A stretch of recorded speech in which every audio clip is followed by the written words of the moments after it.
What is up, suppers? What's going on? It is Dives, Mr. Crockpot on Twitter. Welcome to another edition of the Suit Up Podcast. The Suit Up Pod can be found on iTunes and Spotify. Hit that subscribe button, guys. If you're watching us on YouTube, today we are talking our top 3 most underrated film scores. Loretto, are you ready to suit up, man? Let's suit up. Suit up. I am Iron Man. I find your lack of faith disturbing. I want you to remember the one man who beat you. The Force will be with you, always. A king's time as ruler rises and falls like the sun. I could do this all day. What's but a smile on that face? That's my secret, Captain. I'm always angry. Some men just want to watch the world burn. All right, guys, we are back. With me is, of course, our co-host. He is Loretto Lowe. Follow him on Twitter at Marcellus Durden and check out Movies Matrix on Twitter at Movies Matrix and moviesmatrix.com. How you doing, Lowe? Good evening, sir. It's been a long work week, working a lot of hours. I'm just glad to unwind with yourself and all of our fellow followers. So, speaking of long work weeks, one of the things that gets me through a long work week, I don't know about you, dude, we're going to talk about it, is film scores, man, because I don't know about you, but I listen to film scores on the regular. I listen to the ambiance. It's relaxing. It's calming. I'm the type, dude, that needs like some sort of like film score background, whether it's Star Wars, Lord of the Rings, Back to the Future, you name it, Disney. I just need that kind of like sound to just kind of keep me calm, because I do have a stressful job and I love it. What about you? What do you love about film scores, man? I don't do it on the regular, but I would say that when I am in the mood for it, or if I just need, like you said, some ambient noise in the background while I'm working, while I'm cooking, depending on which one it is, some of the scores are inspiring. Some of the scores, the second I hear it, it takes me somewhere else. It emotionally, like if I hear a certain note of a chord that's really particularly sad, I immediately see that actor, that scene. I'm gone. I am not here anymore. And I think that's what's magical about really good film scores. They stick with you. And for some of my lists, which we'll talk about later, they've been just so memorable for me. So. Yeah, so today we are talking our top 3 most underrated film scores. You're not going to find Hans Zimmer, John Williams here. At least I don't think so, because I don't know Lowe's list. He doesn't know my list, and we're just kind of react to it and kind of reminisce, because there's a lot of, reminiscing about, these meaningful, emotionful film scores. But before we get started, man, tell us a little bit about what's going on with Movies Matrix, man. Man, a lot of exciting things happening at Movies Matrix. We just relaunched. For anybody that doesn't know, moviesmatrix.com has been revamped, renovated like a fresh new house. I've been pumping out content. I've got some personal editorials that are exclusive to myself and some select few that want to join in. But we got Remember Wednesday. Most recently, I was talking about the Ninja Turtle mania that just early 90s, late 80s, it was thriving between like lunchboxes, video games, action figures. Ninja Turtles were everywhere, tons of movies and cartoons. And previously, I also had a Remember Wednesday on Saturday morning cartoons where the Turtles were able to thrive. So check that out when you guys have a chance. Lots of great stuff. Even just today alone, we had about 3 articles, a lot of them pumping out content in terms of gaming and HBO Max. So awesome. Check that out on Twitter at Movies Matrix, and check out moviesmatrix.com. So let's get into this, man. Let's talk about our honorable mentions, our top underrated film scores. Go ahead, man. Give us some honorable mentions. So I gotta say, man, you wrote a fantastic piece on The Painted Lines. That piece, Dibes over here wrote a 10. It was 10, right? Yeah, it was my top underrated film scores, and that inspired me. I was like, let's do a show about this, because I loved your choices. Some of them I wasn't familiar with, but I just listened to them and I was like, yeah, I feel it. Like that cool. That Stitch score. So good. Never heard of that movie, but that song was fantastic. It was great. So I just want to tip my hat to you. That was very inspiring. And so I dug deep, man. top of my list, I gotta mention Danny Elfman because I feel like not enough people talk about him. Mhm. His scores are legendary. Like his score for Batman, everybody knows that one. The dun, dun, dun, dun, dun, dun, dun, everybody knows it. It was on the Batman animated series even. When I think of Batman, I'm not gonna lie, I think of that score. Absolutely. So I just wanted to mention him. I think he's an underrated composer because I know you're not crazy about it, but personally, one of my favorite scores is probably in my top 3, top 5 is his Spider-Man score. I love the heroic dynamic of it. And also the thing about Elfman is he has those kooky little creepy sounds. It very much matches, Nightmare Before Christmas, Beetlejuice, Edward Scissorhands, and even Spider-Man. There's like a little creepiness, like a pluckiness to the violins and the sounds. Like he knows how to make some quirky tunes. And I love that. I think Elfman is a very underrated composer, but I didn't think he could make this list because a lot of people do know his work. Yeah. So I left it off.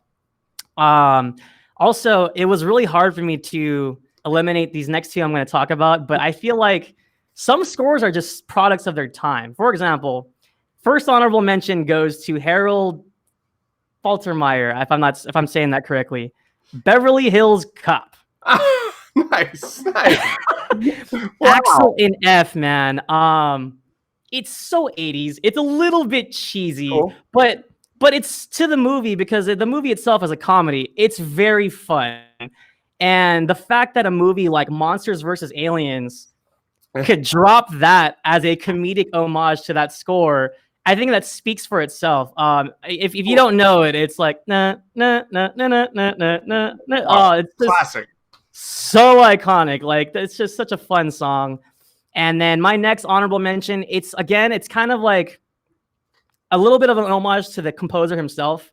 This man is like the sound of the 90s because there's just certain soundtracks where it just feels 90s, but then what he does very well.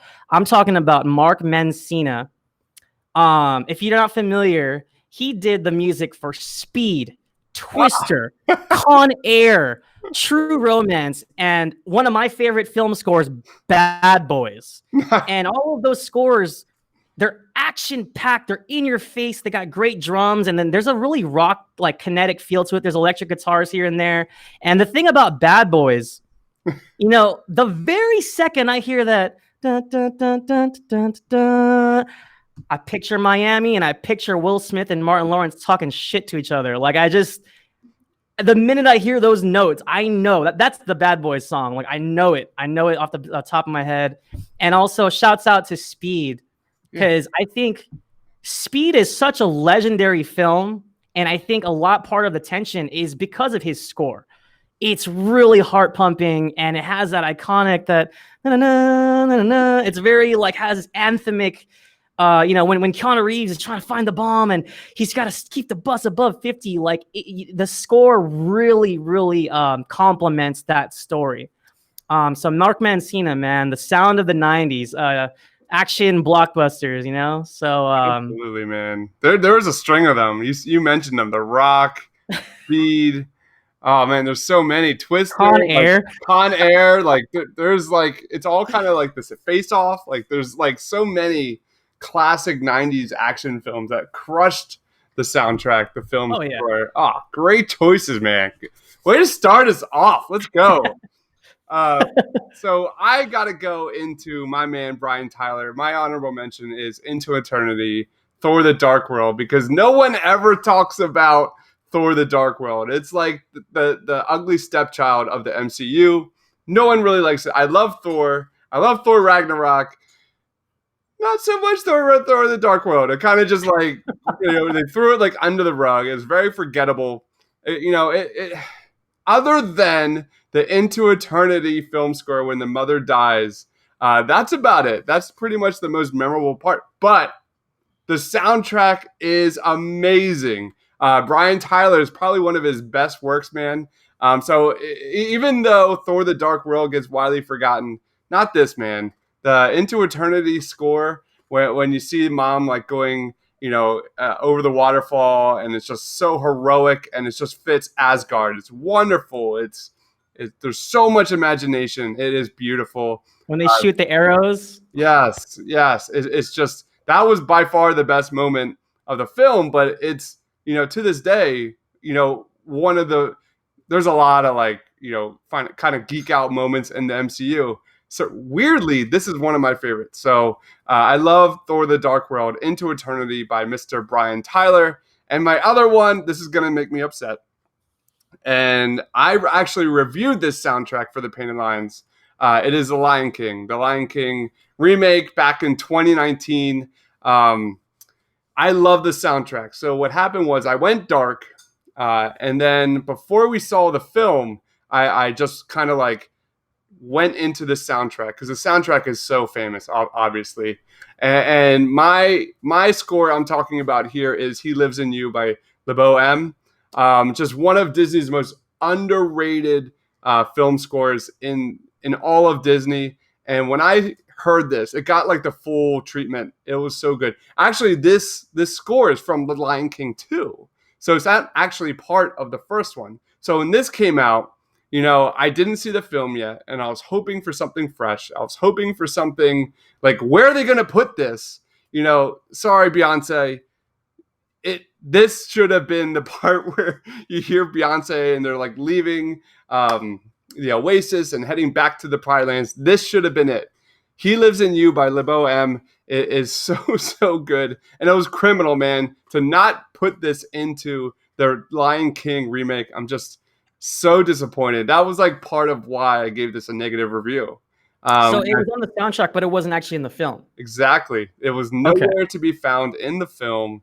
And it's just a beautiful, beautiful score, man. You can't sit still and listen to this, man. It's just inspiring, and you're good. That's like the kind of the motto, the theme of all of my top three here is they're inspiring, and there's a build up, and it's just yes, like it's almost therapeutic.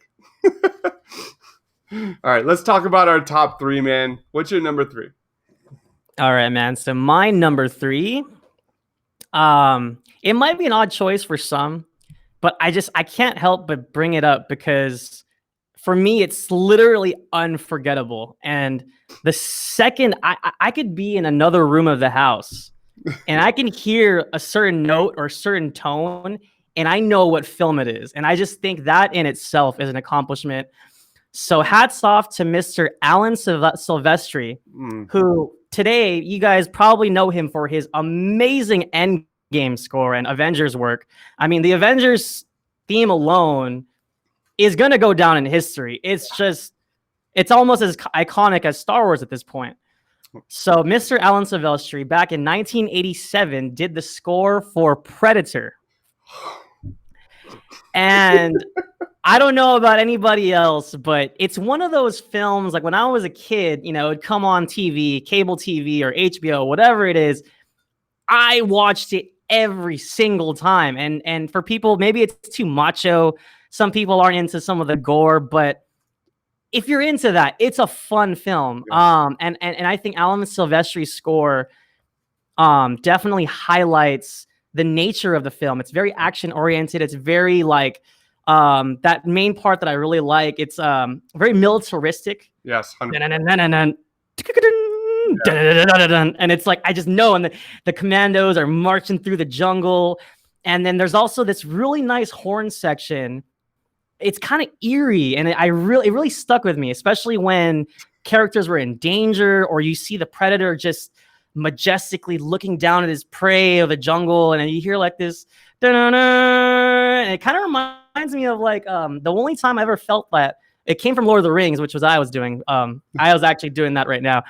But it's like a very dramatic horn that I felt added to the darkness of the Predator, because essentially the Predator is annihilating these commandos, ripping their skin off. And I feel like the Alan Silvestri score very much captured that haunting, terrifying experience. And I like I said, I can hear this in a car anywhere else, and I'll know exactly what it is. So respect, man. Respect. That is a great choice for number three, man. I can't believe I didn't even think of that. I didn't even know that was Alan Silvestri. I honestly that is a fantastic score.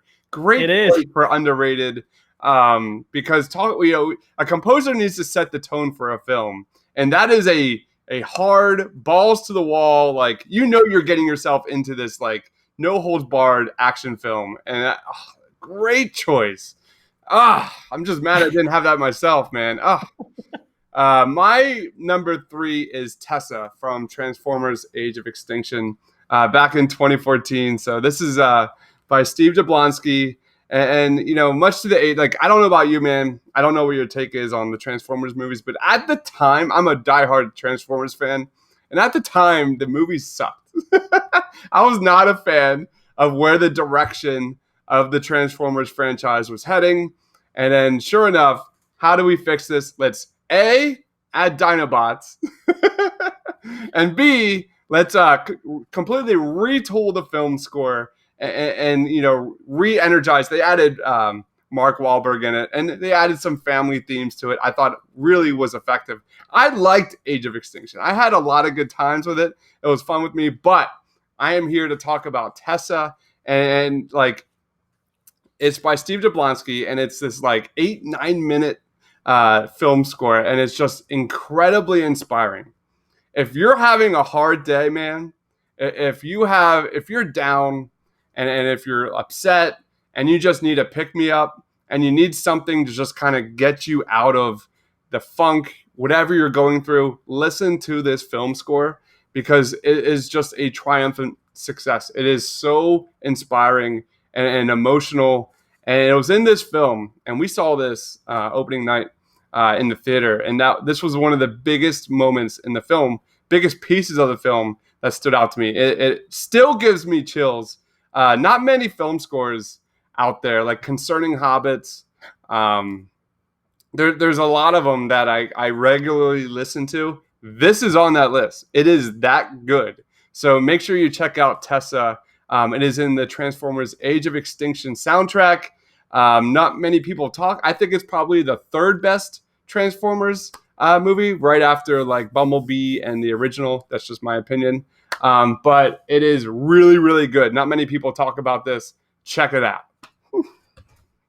I was gonna say I remember enjoying it, but I also don't remember that film that well. But that's awesome, man. You could pick and pull from ones that a lot of people maybe they haven't seen or just don't remember. So yeah, absolutely. What's your number 2, dude? All right, man. My number 2 is near and dear to my heart. This is one of those VHS tapes that were all tattered and torn because I kept taking the tape out.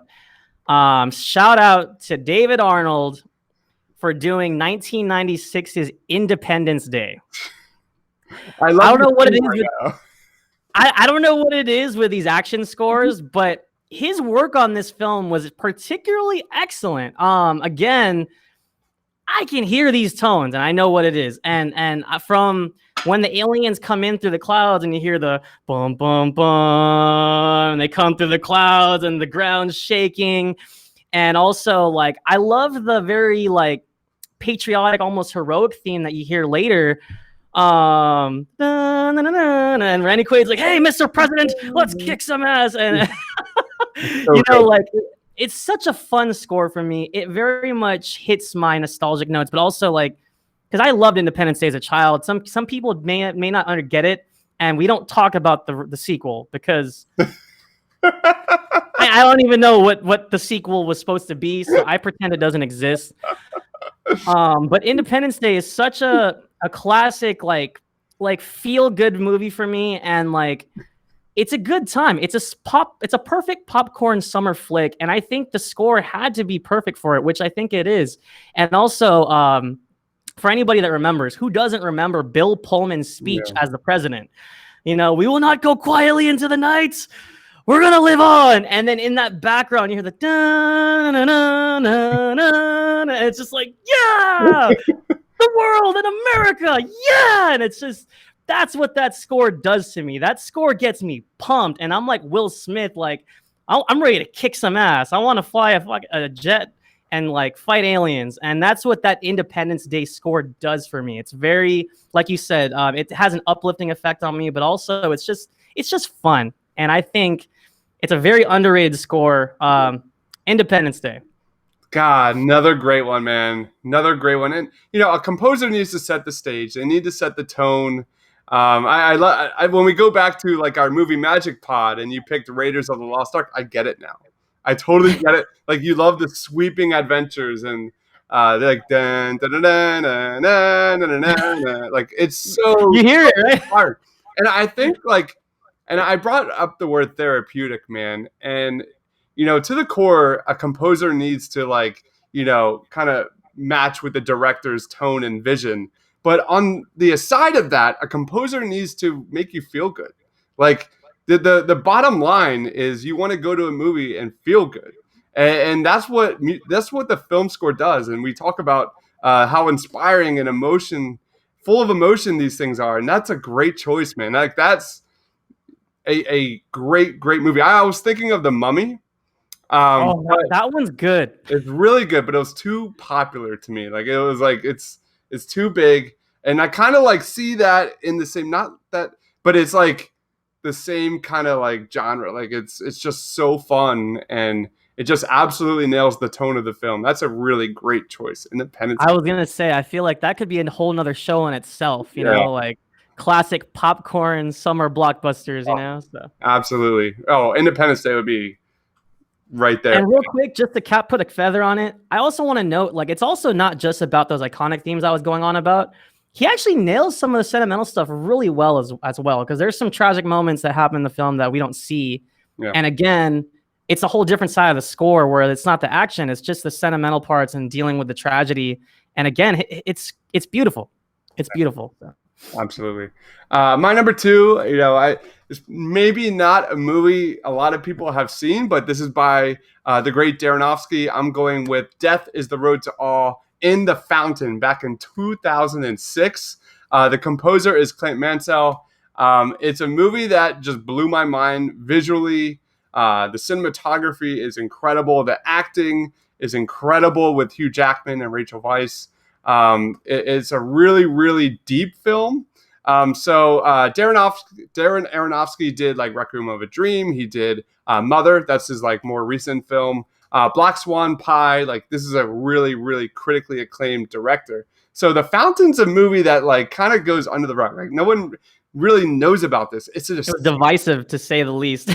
Extremely. When it came out, it was almost too ambitious for its own good. When it came out, like it had a ton of hype because I was like a big fan of Pie. I was really excited for this film, and it just got kind of torn apart by the critics a little bit. And I watched it. I was like somewhat confused. It was like it's one of those thinkers. It's a thinker that like you're watching it and it's just visually absolutely delicious and beautiful. But when you're like it's not a movie you can just watch with your wife and be like, oh, let's watch this rom-com. Nope, not this. So let's talk about the score, man. So like the film, man, Clint Mansell's takes you on a journey. It's about eternal love. About death and all those kind of themes. But Death is the Road to Awe. It's a score that builds and builds and builds. It's super inspiring. Just there's a choir echo. There's a percussion element to the score. So it's got some electric guitars in it. So it's just it's a soundtrack just like kind of echoes your eardrums a little bit, and it's incredibly inspiring, very emotional. It's in that climax of the film is this piece of the film score. Whether you like the film or not, just make sure you check out Death is the Road to Awe. It's really, really well done. Yeah, thanks to your awesome article, I actually did listen to that one, and it's gorgeous. And I like how you really nailed it. It really builds up to this. Yeah, it's great. Yeah, it's really, really well done. Make sure you check out The Fountain. I'm not saying it's a great movie by any means. I enjoyed it, but make sure you check it out. That is by the great Darren Aronofsky. And then we get to the number 1 most underrated film score. Go ahead, my man. All right. So this film, again, I'm one of those truthers on this one. I really enjoyed what was done with it, but it just didn't do as well financially, and it just fell to the wayside. I'm talking about 2010's Tron Legacy. Ah, jeez. And interestingly enough, this film score was done by the great techno dance pop duo Daft Punk, which is what my little display name is a reference to. And it was very interesting because going into the score, I wasn't sure what to expect because I was like, these guys aren't experienced. This is not what they do. They make pop songs. So for them to create what they did, and I highly recommend anyone that hasn't listened to it. It's on Spotify. You can even look it up on YouTube. So What they did was incredible. It was like, shades of like Blade Runner and some very blaring horns that remind me kind of like Inception, like a boom, and it really like shakes you. But then it's like they also throw in those little techno sprinkles that they excel at. And for Tron, which takes place in a computer program, a computer world, it was beautiful, especially because Tron itself is a visually stunning picture. I mean, the graphics hold up really well today, and those glow suits that I'm sure everyone has at least seen, matching with the score had to be on point. And I think Daft Punk did an incredible job. In particular, shouts out to, if you listen to the soundtrack, my favorite moments go from the grid to the Son of Flynn, which pretty much introduces you what you're in for. And the grid actually has a monologue from the film explaining what Tron, what that world is. And it's so fun to listen to. And actually the whole thing is really exciting. And, considering like, you go back to like their songs, like Around the World, One More Time, and Want to Get Lucky, all that. It's interesting because I think music is universal in a sense that, good musicians know how to create those emotions in us. And I think they did a wonderful job. Yeah, man, Daft Punk, those guys are awesome. And Tron Legacy, I think, is a terribly underrated film. I really liked it. I don't know about anybody else, but so good, man. I mean, my first thought this movie came out back when I was training for a marathon, and it was on my iPod like for 2 years. That's all I listened to. Like that, the beat is so good, and that's one of my favorite things I listened to when I was training. And also, Adagio for Tron. You wouldn't even know that it was Daft Punk.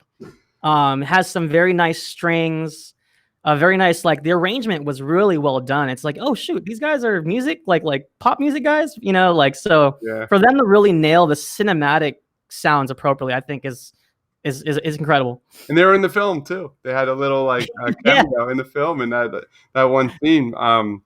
Really solid choice, dude. I love the Daft Punk choice. Then you saw like Oblivion. You ever see Tom Cruise's Oblivion? That film score was done by M83. I don't know if you knew that, but I did not know that. Yeah, true story. And it just didn't capture the same.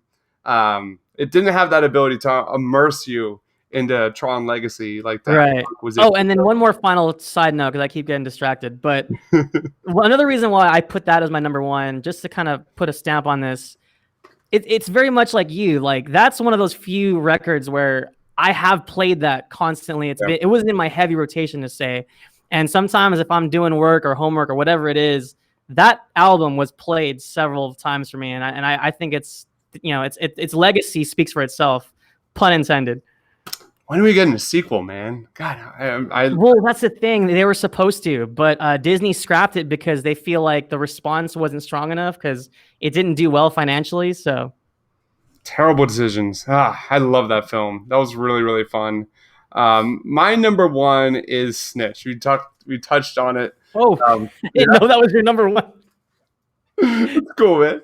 All right, so yeah, this film was way better. This is, by the way, Snitch. Starring Dwayne Johnson.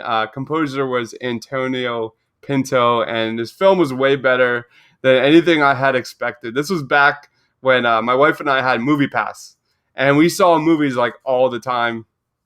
And I went into this movie thinking it's Dwayne Johnson, it'll be fun.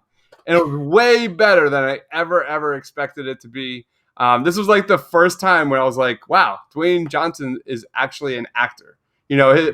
Before that, like I loved Dwayne Johnson. I was a big WWF fan, but I never saw him as a really strong actor. And this was one of those first real roles he had where he actually acted his ass off. And it was great. So But the centerpiece of this film is the film score by Antonio Pinto. He's from Brazil, and he just brought his A game here. It's just full of screeching and riveting strings, and you touched on it, man.